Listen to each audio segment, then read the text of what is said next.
पण आपला देशाचा कायदा जो आहे ना तो असा आहे की अपराधांना पोचण्यामध्ये पुढे लागलेला असतो।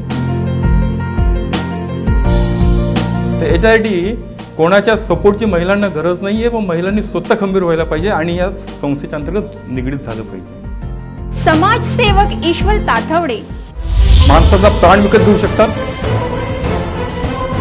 नाही घेऊ शकत। माणसाचा इमान विकत घेऊ शकतात? नाही घेऊ शकत। का माणसाची माणुसकी तुम्ही विकत घेऊ शकता? हा गैरसमज होतो। हे कुठेतरी टाळलं पाहिजे। हा भ्रष्टाचार कुठेतरी थांबला पाहिजे। प्रत्येक ठिकाणी भ्रष्टाचार हो, नगरपालिकेत जा तिथे भ्रष्टाचार, मंत्रालयात जा तिथे भ्रष्टाचार। तुमच्या फाईली पुढे सरकणारच नाही जोपर्यंत खालून काही जाणार नाही। काय यांच्याशी मनमोकळ्या गप्पा पहा आपल्या महाराष्ट्र टीव्हीवर रात्री 7 आणि 10 वाजता।